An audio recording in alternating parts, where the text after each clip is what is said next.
Muy buenas noches, saludo con gran cariño al auditorio de Telefórmula, que en este momento se enlaza con los trabajos de esta emisión. Agradezco mucho que nos sigan también a través de la radio y, por supuesto, nuestras plataformas de Internet. El Senado de la República aprobó el Plan B. En un momento más platicaremos con Claudia Ruiz Massieu. Le tendré, por supuesto, los detalles. El Tribunal Electoral ordena que las aspirantes a dirigir al INE, y digo las aspirantes, deben ser mujeres. En un momento platicaremos con la doctora María del Carmen Alanís. A la coordinación de la mayoría en la Cámara de Diputados no le gustó esto, al presidente de la Jucopo dice que el tribunal se extralimita en sus funciones, pero es verdad jurídica. Igual que un tribunal determinó que García Luna es culpable, en este caso el tribunal dice, señores, este asunto, la quinteta que integra para que en este caso presida alguien el INE debe ser de mujeres. La UNAM impugna la suspensión otorgada a la ministra Esquivel y recuerda que todas las instituciones deben cumplir con el derecho a informar y por supuesto los ciudadanos tenemos el derecho a saber. Le comento en más información que gana Rosario Robles demanda contra la Secretaría de la Función Pública por el tema de su inhabilitación. Hace un instante platicaba con el auditor superior de la Federación, en un momento más subimos a nuestras redes sociales, platicamos de las irregularidades por más de 64.835 millones en la cuenta pública del 2021 y por supuesto todos los procedimientos que vienen a partir de ahora. Odebrecht deberá pagar 543 millones en este caso como multa, lo ratifica y lo pone efectivamente sobre bases sólidas la Suprema Corte de Justicia. A casi un año de la invasión rusa a Ucrania, el presidente de los Estados Unidos, Joe Biden, promete defender cada pulgada del territorio de la Alianza Atlántica, por supuesto de manera directa a Ucrania, pero todo aquel país que se ve amenazado por Rusia hace válido este tratado de la Alianza que dice en pocas palabras, si te metes con uno, te metes con todos. También expertos de la ONU piden que los rusos dejen de bombardear museos, bibliotecas, además de continuar con la denigración del pueblo ucraniano. Ya ve que hay un replanteamiento de la historia, ahora hablan de que los tanques alemanes llegan a Ucrania, llegan los tanques alemanes a Ucrania a liberar de la invasión rusa, no como los tanques nazis en su momento. Le comento que, bueno, pues hoy es cumpleaños del emperador del Japón y por tanto un día importante para la comunidad japonesa en México, una felicitación. Rolando Cordera, maestro emérito, profesor emérito de la Universidad Nacional Autónoma de México, se suma a las voces que hacen un llamado a la marcha del domingo. Le comento en más información que, para sorpresa mía, la formación de extrema derecha española, Vox, va en este caso a presentar como su candidato en una moción de censura que no va a avanzar, pero de todas maneras quizá la parte más llamativa, particularmente para los que estudian economía y recuerdan el manual de Ramón Tamames, un hombre además vinculado en su momento con el Partido Comunista de España, pues va a ser ahora el candidato de la extrema derecha. ¿Cómo cambian efectivamente los tiempos? Me permite que hagamos una breve pausa, estamos de regreso en un instante. Información hoy en nuestro embajador ante Naciones Unidas, Juan Ramón de la Fuente, y su uso de la palabra en la Asamblea General. Usted recuerda que México formó parte del Consejo de Seguridad durante 2 años, ahora pues somos un miembro, además fundador de la ONU. Reiteró la posición de principio de México a un año efectivamente de la invasión rusa, recordó que pues todos los estados deben respetar las normas internacionales, debe optarse por la solución pacífica de las controversias. El día de mañana van a empezar a discutir una iniciativa para una paz duradera en precisamente Ucrania. En un momento más le presento un fragmento de lo que dijo nuestro embajador allá en Nueva York. Voy ahora con María del Carmen Alanís. Ella, como usted sabe, es una experta en temas jurídicos, una impulsora de la equidad, de la igualdad entre hombres y mujeres y de todo lo que se ha avanzado en materia jurídica en este país para que, bueno, pues nos vayamos, déjeme decirlo con todas las letras, civilizando. Además, en su momento fue presidenta del Tribunal Electoral del Poder Judicial de la Federación.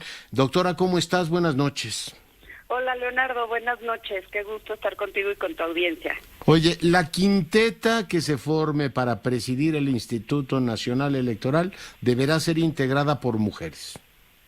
Así es, Leonardo. Hoy la Sala Superior del Tribunal Electoral del Poder Judicial de la Federación, en congruencia con varios precedentes que ya emitió la Sala en fechas anteriores, y tomando en cuenta el principio de paridad que establece la Constitución, no quiero ser muy técnica, sino decir que era de esperarse esta decisión ante impugnación de mujeres, resolvió que debe de haber alternancia en la presidencia del INE.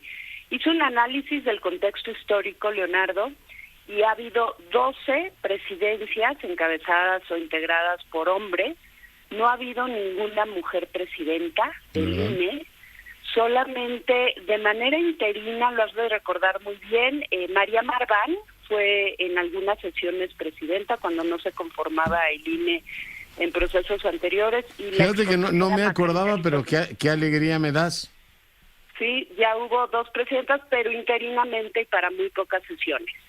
Entonces, ahora lo que resuelve el tribunal, ante varias impugnaciones que se presentaron, es que la Cámara de Diputados debe de integrar esa quinteta con puras mujeres. Entonces tendremos por primera vez en la historia una presidenta mujer del INE electa, pues no sé si por la Cámara de Diputados o por una insaculación ante la Suprema Corte, pero habrá mujer presidenta del INE, Leonardo. Desde tu punto de vista, esto de renunciar a la política, como lo han en este caso sugerido algunos importantes personajes de este país, empezando por el secretario de Gobernación, bueno, el presidente también lo ha sugerido, de ir directamente en la insaculación, tú conoces muy bien el sistema, ¿es recomendable o mejor ir discutiendo perfiles, acuerdos políticos que vinculen a todos?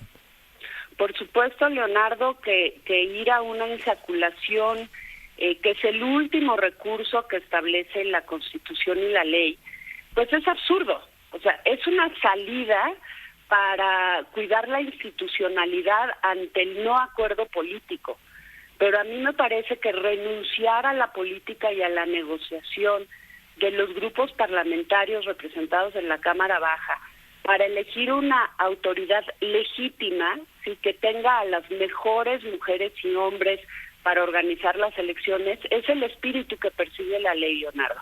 Entonces, bueno, la insaculación es un procedimiento que que surgió en las leyes electorales desde los años 80, pero como una salida ante rompas en caso de emergencia, ¿no? En caso de emergencia, pero por Dios, o sea, hay todo un procedimiento establecido en la Constitución y en la ley. Se supone que para elegir a través de un procedimiento neutral, en manos de un comité técnico de expertos, ¿sí?, acordado por todos los partidos políticos, para elegir a las y los mejores. Yeah. Entonces, bueno, pues ha habido varios vicios, o bueno, digamos, sí, vicios, porque ya el tribunal revocó la primera convocatoria, esta es la segunda que modifica.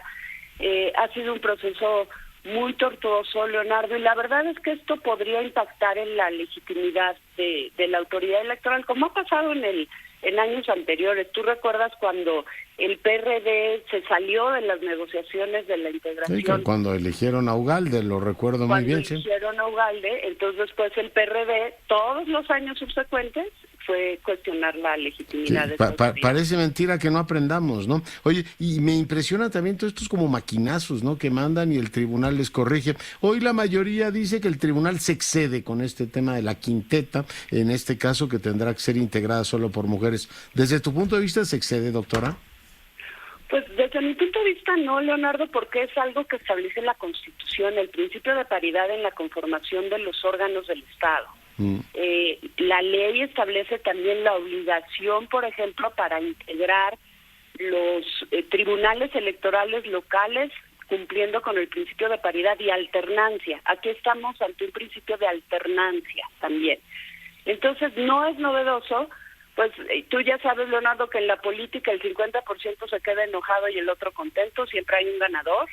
A mí me parece que el tribunal resuelve de manera congruente con sus precedentes. Ya tenemos casos en Jalisco, en el Estado de México, en Oaxaca. Y deberían estar contentos, ¿no? Pues es una, digamos, yo digo que es una fase de civilización superior, ¿no?, cuando reconocemos eso. Pues mira, en el mundo somos la mitad, más de la mitad de las mujeres, y la verdad es que las decisiones que toman se toman en los órganos de gobierno, en los órganos políticos, por hombres y mujeres, pues te da una decisión más equilibrada, Leonardo. Y además fueron los y si no ha partidos habido los que ninguna, aprobaron. ¿qué puede haber de más natural que decir ahora, oiga, pues que preside el órgano una mujer, que muchas muy preparadas habrá, ¿no? O hay. Sin duda, pero además, Leonardo, el principio de paridad en la Constitución lo introdujeron los partidos políticos. Entonces, bueno, ¿de qué estamos hablando? A lo mejor tenían pensado alguien más y dicen, bueno, ahora nos dicen que tiene que ser mujer. A lo mejor. Pero bueno, en cualquier caso yo digo que vamos avanzando en este caso en el sentido correcto de la historia. Mari Carmen, pues muy agradecido por la conversación. ¿Algún apunte más? Bueno, pues hoy se aprobó el plan B, Leonardo.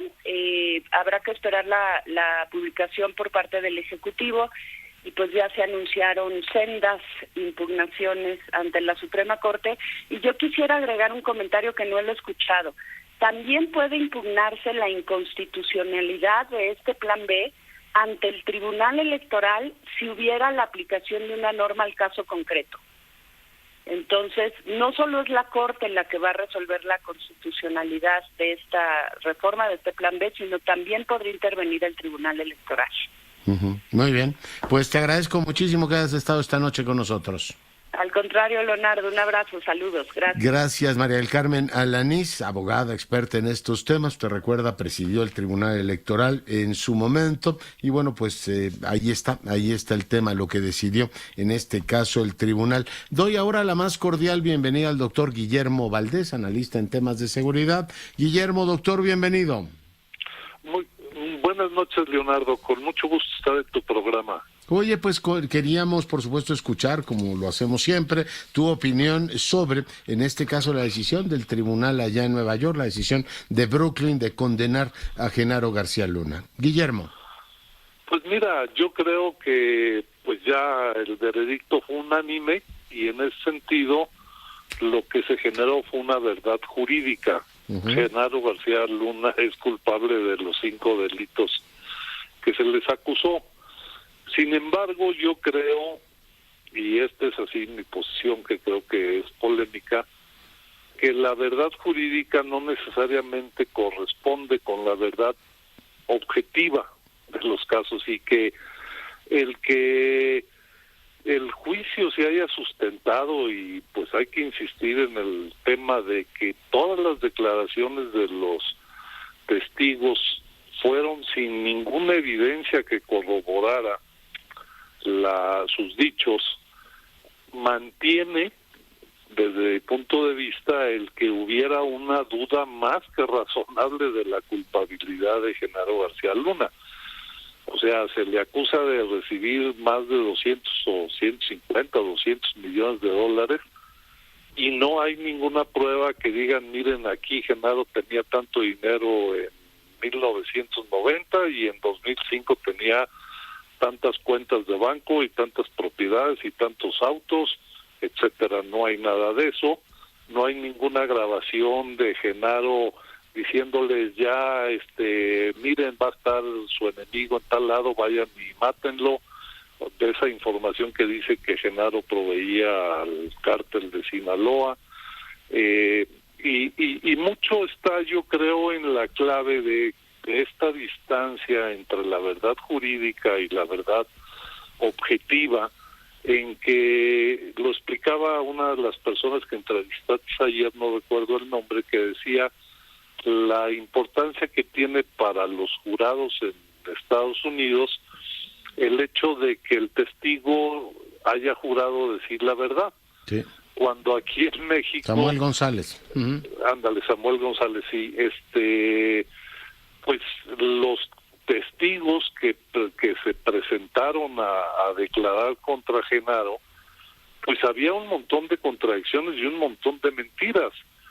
Por ejemplo, Sergio Villarreal el Grande declaró cuando estaba detenido aquí en México y acusó al general Tomás Ángel Daguajare y a otras personas de que estaban involucradas con el narcotráfico, también bajo juramento, y los señores fueron absueltos porque las declaraciones del Grande eran mentira. Edgar Beitia fue fiscal 5 años y durante 5 años vendió la gran mentira de que él era un fiscal que aplicaba el Estado de Derecho cuando estaba vendido al narcotráfico. En fin, yo creo que el contexto de un juicio en Estados Unidos que les hace creíble las declaraciones de los testigos porque simplemente dicen que juran decir la verdad, es la explicación en parte de esta discrepancia entre la verdad jurídica y la verdad objetiva, de que sí hay muchas dudas de que con los datos que presentó la Fiscalía de Nueva York se pueda declarar culpable a Genaro García Luna. Yo siento esta enorme discrepancia, pues.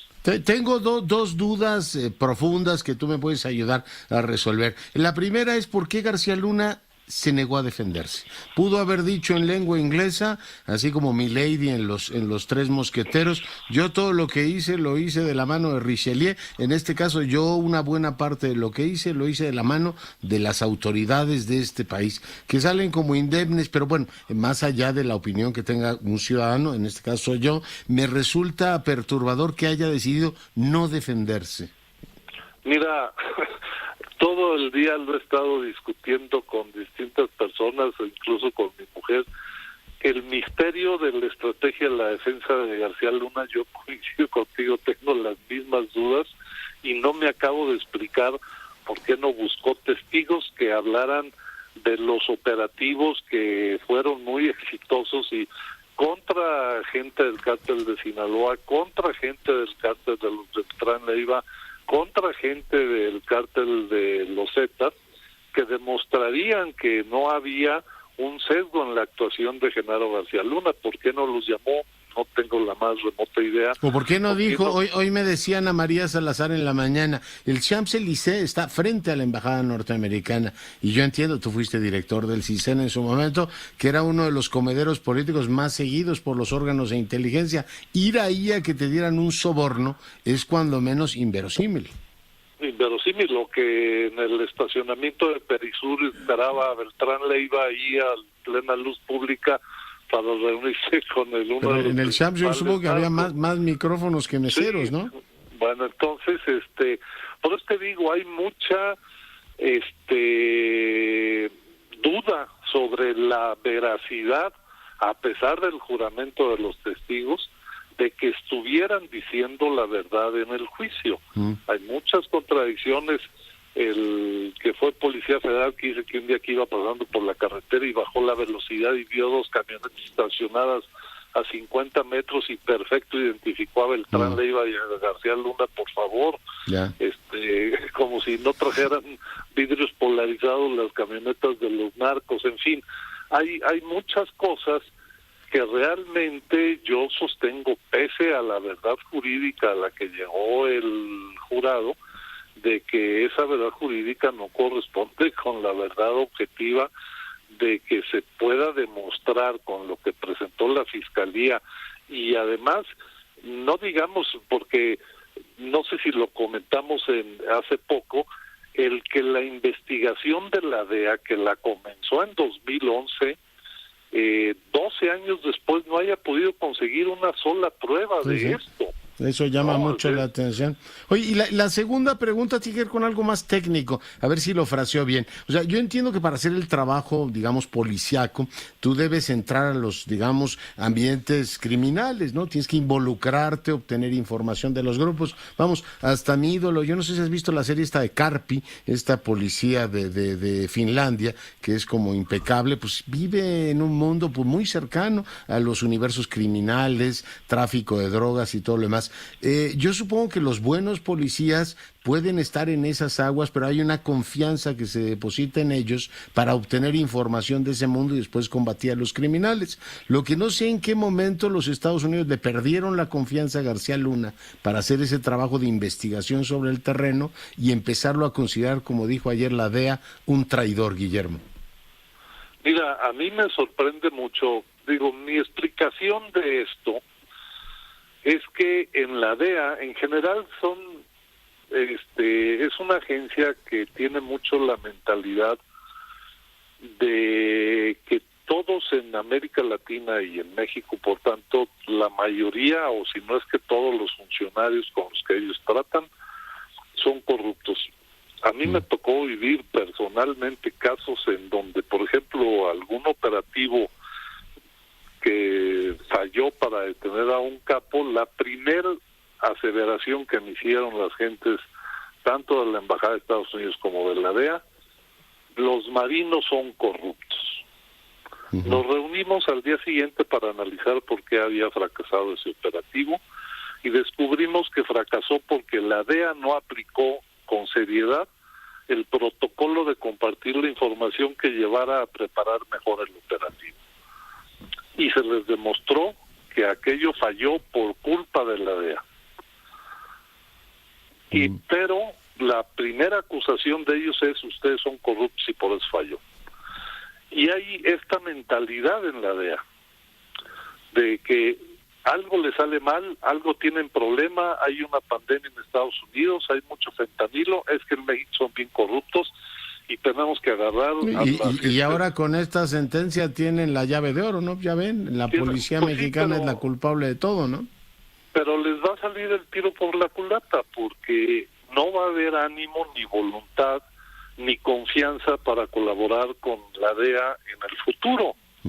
O sea, porque Genaro realmente hizo cosas muy buenas trabajando con ellos y luego ahora pues lo ensarta la DEA con una investigación muy débil y con ausencia de pruebas documentales fuertes. Entonces, pues la señal para las agencias de México es muy serio y muy grave.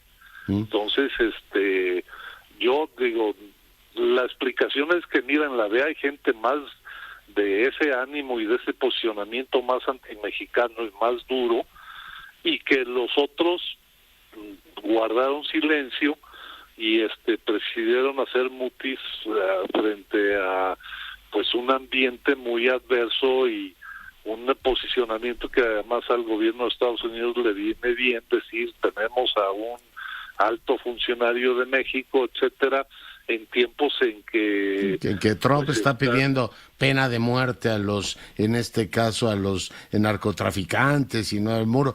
Tienen que dar una digamos imagen de fortaleza, ¿no? Los estamos combatiendo con todo vigor.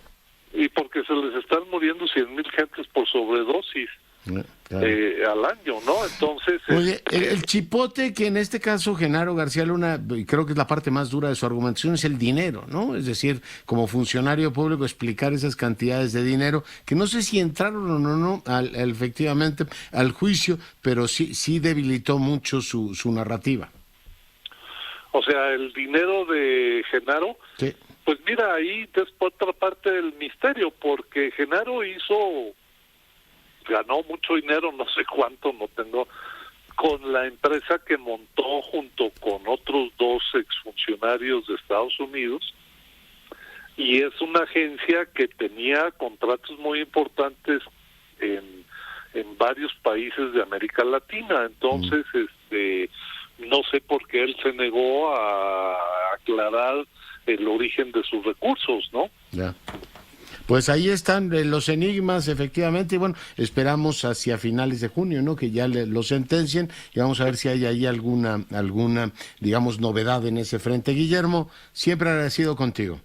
Al contrario, Leonardo, buenas noches. El doctor Guillermo Valdés, un experto en estos temas, hoy pues comentando este asunto. Vamos recogiendo, por supuesto, testimonios, opiniones de la gente que revisa todos estos temas. Hoy, pues como usted ya escuchó en las crónicas, ha sido objeto de un intenso debate político en el país. Cambio de argumento informativo y vamos ahora al tema también relevantísimo. Se ha cumplido un año de la guerra, de la invasión rusa a Ucrania, y saludo a Rina Musali. Ella coordina la unidad de Comexi que ha analizado este tema, además una experta en temas electorales. Rina, ¿cómo estás? Hola, Leonardo, qué gusto. Muchísimas gracias por la invitación y un gusto conversar con toda la gente que te acompaña. Oye, un año, decían que iba a ser una operación militar especial rapidísima, y enos aquí un año después con una tragedia humanitaria económica y con literalmente la sensación de que estamos al borde de una catástrofe nuclear. Rina. Pues sí, mira, en fin, una guerra que se juega en distintos tableros, niveles, dimensiones, todos estamos convulsionados por este megashock internacional, una guerra abarcativa que tiene efectos directos e indirectos en la mayoría de los países del mundo, precisamente 365 días, Leonardo, que nos han puesto en vilo una guerra en la médula europea, una conflagración que ha cambiado la fisonomía del orden internacional y la arquitectura de la seguridad europea, y bueno, efectivamente nadie escapa a ella, tenemos afectaciones globales, regionales, interregionales, con efectos directos e indirectos, y que estamos atestiguando precisamente pues el momento más delicado desde el fin de la Guerra Fría y la invasión militar más grande en Europa desde el fin de la Segunda Guerra Mundial. Yo te diría prácticamente que pues en esta conmemoración del primer año, bueno, pues tenemos el viaje a Kiev del presidente Biden, y también tenemos en este Estado de la Unión esta especie de discurso que da Vladimir Putin a la Duma, pues con este escenario de que se va a salir del Tratado Nuevo START. Ya se salió, ¿no? Sí, ya se salió, efectivamente abandona el Tratado de Reducción de Armas Nucleares que se firmó en 2010. Me parece que es una decisión muy lamentable y muy preocupante para la comunidad internacional porque estamos cancelando todos los visos de cooperación entre las grandes potencias, y esto nos debe de preocupar a todos muchísimo. Estamos viviendo momentos negros en materia de cooperación internacional, potencias que dejan de cooperar, y efectivamente pues es muy peligroso porque necesitamos resolver desafíos colectivos y compartidos, ¿no? Temas pandémicos, del cambio climático, del terrorismo, otros desafíos de la gobernanza política global. Y ahora estamos viviendo esta especie de unilateralismo, precisamente es un término que ya se utiliza muchísimo, sobre todo en los grandes debates internacionales del mismo G20, en donde ya no hablamos de multilateralismo, Leonardo, ya no hablamos de la cooperación entre 3 o más países, estamos hablando de unilateralismos, de bilateralismos o de minilateralismos, que significan alianzas informales en donde los países no quieren compromisos obligatorios ni vinculantes. Entonces me parece que realmente estamos viviendo un momento terriblemente difícil en materia de cooperación internacional, y eso pues nos debe de preocupar muchísimo en el mundo. Prácticamente pues este tratado que nos permitía generar un diálogo entre las grandes potencias. Las grandes potencias no siempre tienen que estar de acuerdo en todo. Hay una enorme diversidad. Como un ánimo de regularse, ¿no, Reina? Claro, es un ánimo de regular, digo, ¿para qué te queremos tantos miles de ojivas de un lado del otro? Y además todo este dinero será a intereses militares, y estamos dejando de invertir en la agenda del desarrollo 2030 y en la agenda del desarrollo para los ciudadanos, ¿no? Otra vez que la geopolítica que le da la espalda a los ciudadanos de a pie en términos de el presupuesto por las grandes necesidades de la guerra.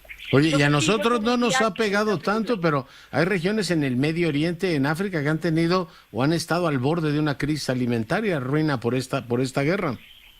Pues mira, sí, es que ha tenido impactos sectoriales tremendos, es decir, no nada más ha habido impactos geopolíticos y geoeconómicos que ha puesto a temblar, yo te diría, las plecas tectónicas del reacomodo internacional. Hay nuevas alianzas a nivel regional. Tenemos, por ejemplo, que nace la Europa geopolítica, que ya se ha dicho, con un rearme. Tenemos una nueva Alemania con un giro constitucional y con 2% de su PIB en materia de defensa.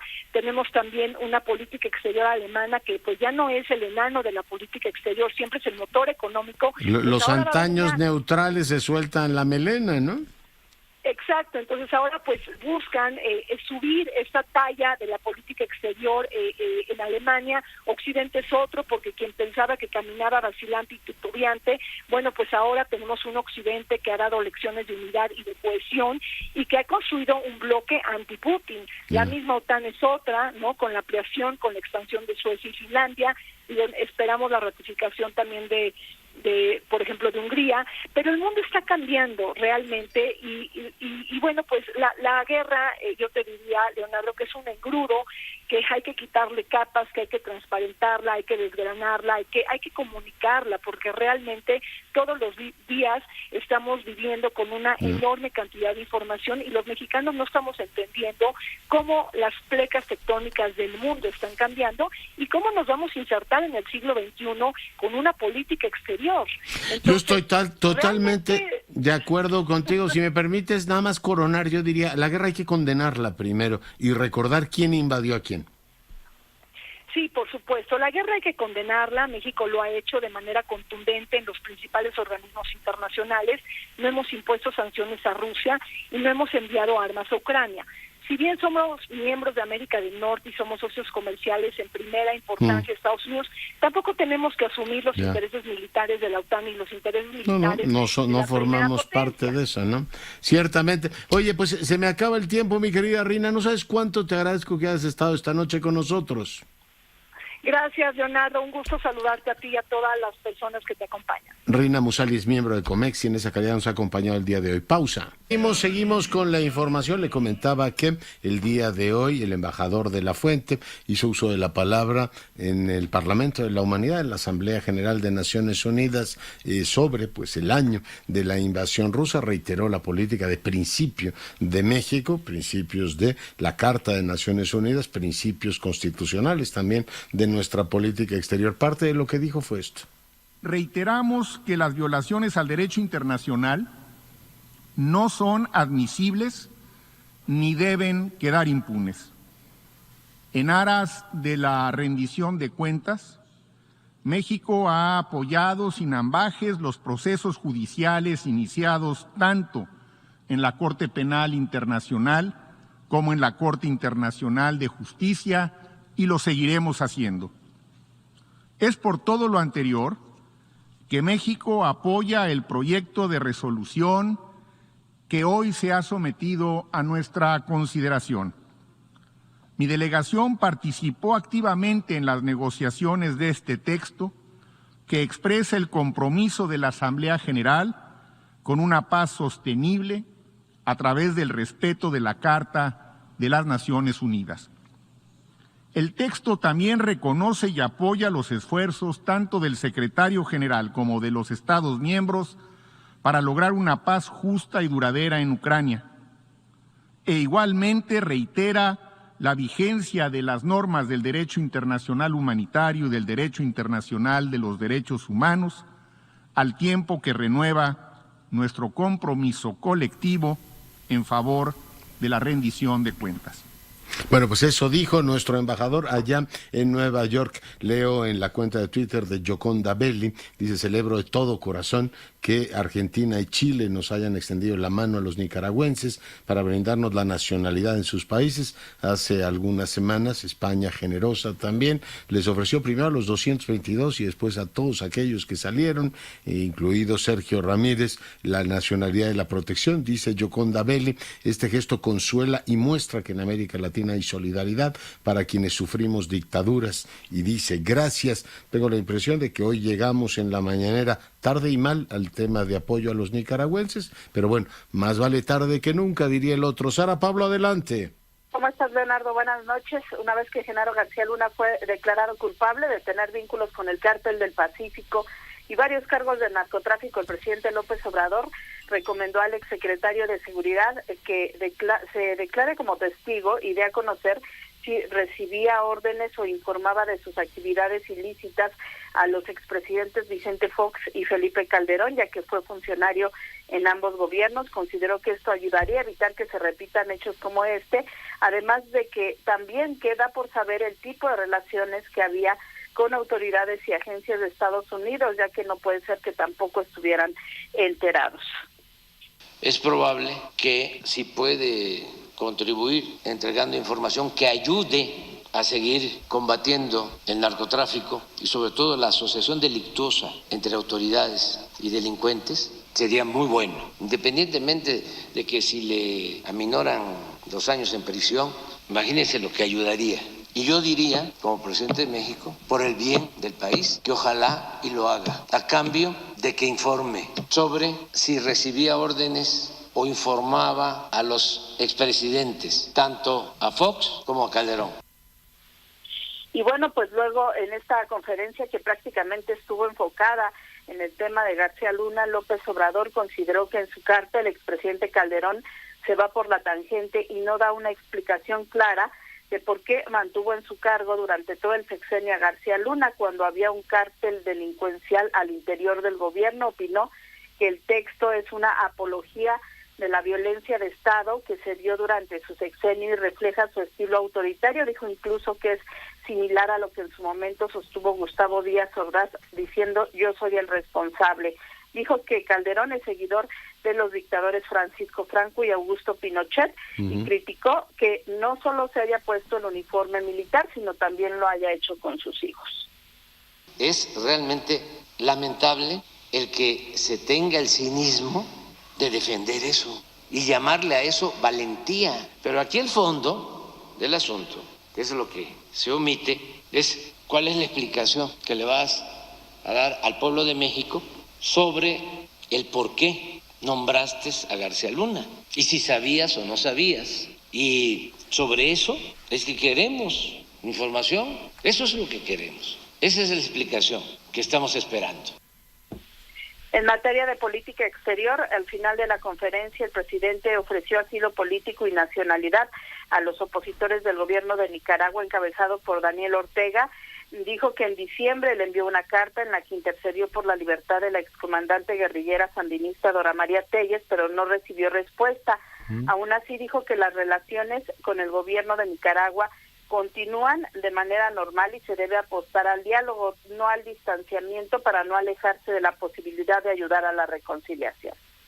Y la instrucción es que todos los que quieran estar en nuestro país tienen las puertas abiertas y son bien recibidos. Asilo, nacionalidad, lo que ellos quieran. Y también coincido de que la nacionalidad no se puede perder por decreto. Pues parte de lo que se dijo esta mañana, Leonardo. Vamos a ver si no le toman la palabra. Fíjate, están llegando haitianos, cubanos, nicaragüenses también y venezolanos. Dicen asilo, nacionalidad, lo que quieran, a ver si algunos de ellos no le toman literalmente la palabra. Hay que recordar que es el jefe del Estado el que está hablando. Sara, muchas gracias.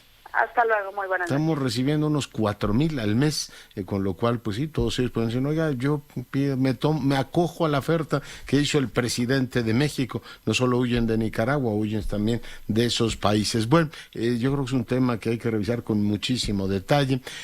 Bueno, lo dejo porque tengo en la línea telefónica ya la senadora Ruiz Massieu. Senadora, ¿cómo está? Buenas noches. Muy buenas noches, Leonardo, qué gusto saludarte. ¿Ya aprobó la Cámara Alta el Plan B?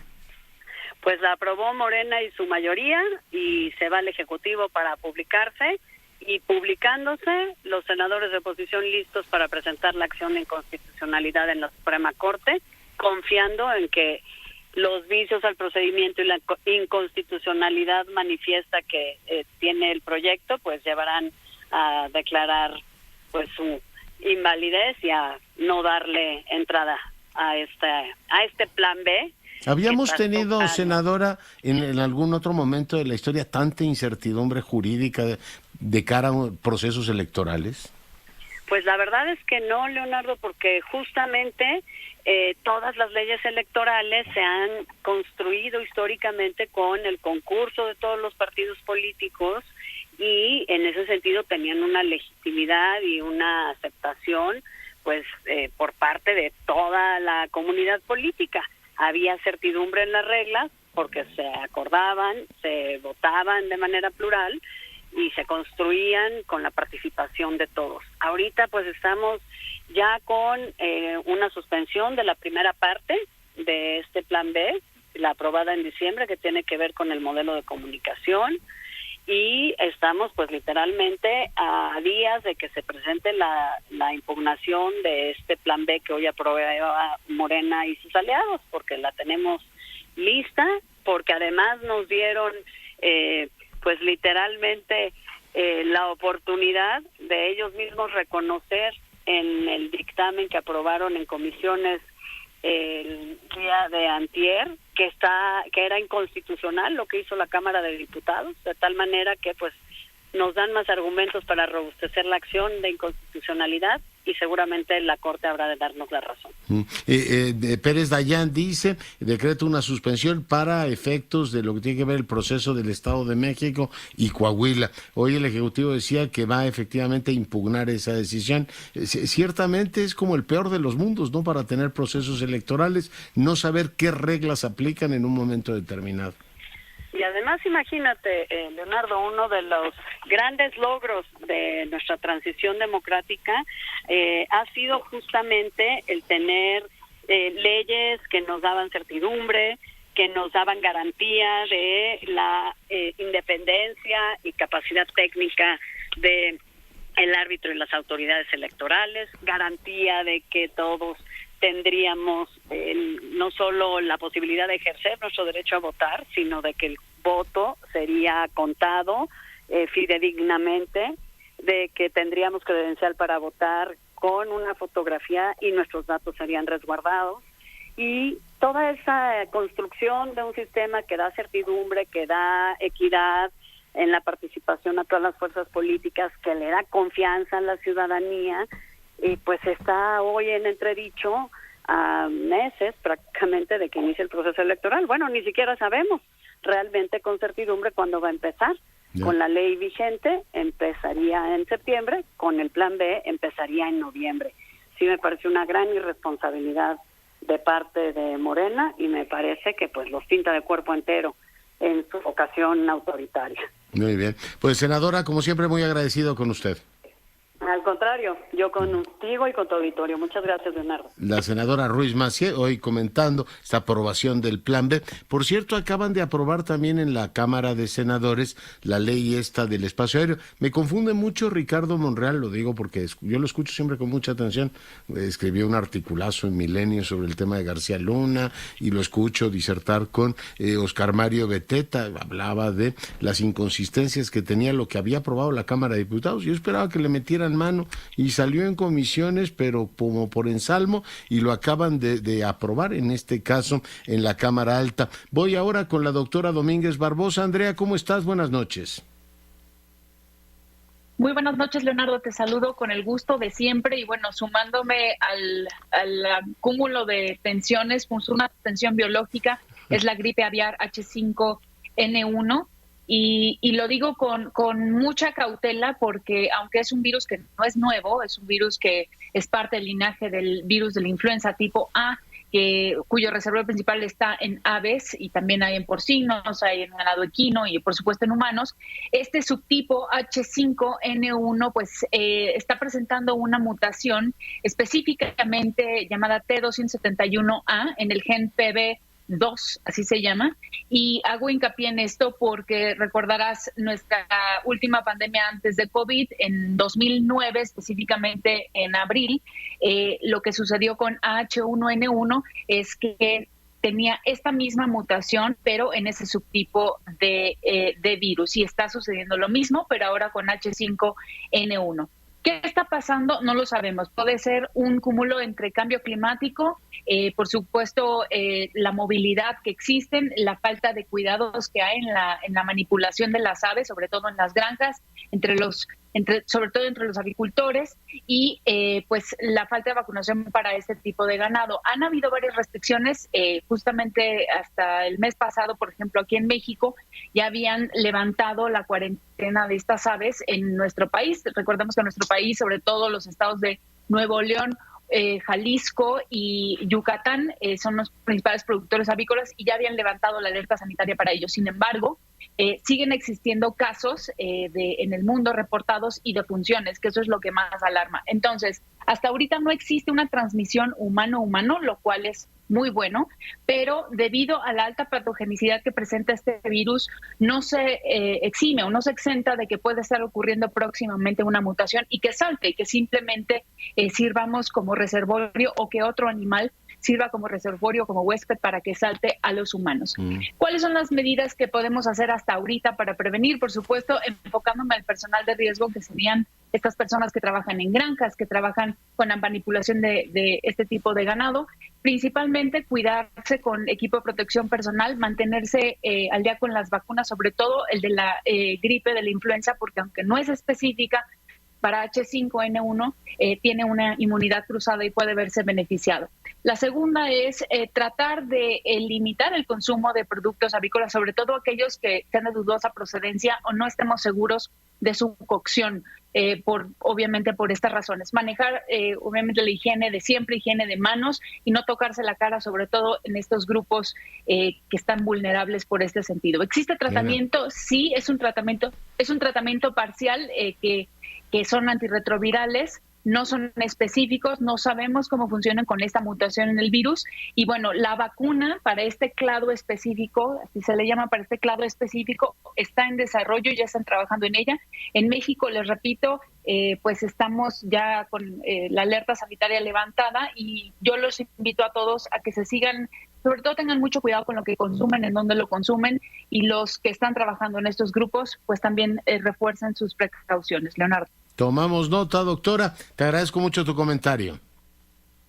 Que estén muy bien, cuídense mucho. Igualmente un abrazo, la doctora Domínguez Barosa, para fortuna nuestra, todas las semanas en este espacio. Israel Aldave, vamos contigo. Leonardo, muy buenas noches. Por mayoría de votos, para ser precisos, 63 a favor y 40 en contra, el Pleno del Senado aprobó esta noche la nueva Ley de Protección al Espacio Aéreo Mexicano, que traslada, Leonardo, a la Secretaría de la Defensa Nacional la responsabilidad de vigilar y administrar el tráfico aéreo. Los partidos de oposición fijaron su postura en contra de este dictamen. El panista Juan Martínez del Campo aseguró, Leonardo, que les preocupa a los partidos de oposición lo que calificó como una excesiva militarización ahora del espacio aéreo, que afirmó puede ocasionar efectos negativos en el sector de la aviación comercial y de carga. Por su parte, Miguel Ángel Mancera, coordinador de los senadores del PRD, reconoció que hay que entender el vacío legal que actualmente subsiste en el marco jurídico, pero también aseguró, tal y como el panista, que la solución no es militarizar ahora este sector de la aviación mexicana. De Movimiento Ciudadano también destacó que lo que se quiere aprobar, lo que se aprobó, es una nueva militarización por parte del gobierno federal. Ya este tema fue al presidente Andrés Manuel López Obrador para su publicación en el Diario Oficial. Afirman la oposición que no va a traer ningún beneficio esta reforma. Oye, yo decía, me declaraba desconcertado porque oía a Ricardo Monreal con nuestro compañero Oscar Mario Beteta argumentar que, digo, más allá de estar o no de acuerdo, decía que había que acompasarla con otras legislaciones y que lo iban a revisar con mucho detalle. Supongo que habrá votado a favor él también, ¿no? Sí, por supuesto, Leonardo, tal y como lo hizo la mayoría de Morena. Y fíjate que sí se había prometido, incluso esto era una de las peticiones por parte de la oposición, que se abriera un espacio al diálogo, que se escucharan a los especialistas en el tema, pero pues no, aquí la orden era otra, Leonardo, que tal y como siempre ha sido... Conste que yo oí al especialista Ricardo Monreal y me convenció su argumentación, pero se ve que recibieron orden de más arriba. Se aprueba porque se aprueba y sin tocarle un pelo. Bueno, pues así están las cosas. Te agradezco mucho el reporte. Muy buenas noches, Leonardo. Adiós. Bueno, pues ahí tiene usted la señal que llega al Senado de la República. Plan B y esto. Juan Antonio Jiménez, te saludo. Gracias, doctor. La fiscal capitalina Ernestina Godoy aseguró que ya se emitió una alerta migratoria, así como la llamada ficha roja para rolar la detención del exalcalde Benito Juárez, Cristian von Roerich, quien es acusado por su probable participación en el delito de uso ilegal de atribuciones y facultades cometido por el servidor público, además de la presunción del delito de asociación delictuosa. Por lo que respecta al actual alcalde de Benito Juárez, Santiago Taboada, la fiscal Godoy Ramos dejó en claro que, de momento, no hay orden de aprehensión en su contra, aunque se ha mencionado su nombre en las carpetas de investigación que se han iniciado. Por último, sobre este mismo caso de corrupción de bienes raíces en Benito Juárez, este miércoles un juez de control vinculó a proceso a Adelaida M. por su presunta participación en el delito de uso ilegal de atribuciones y facultades en pandilla. Ella fungía como directora general de Obras, Desarrollo y Servicios Urbanos en la Benito Juárez en el periodo 2019-2022. Doctor, el reporte. Saludos, nos vamos, cuídese y sea rabiosamente feliz. Se lo merece.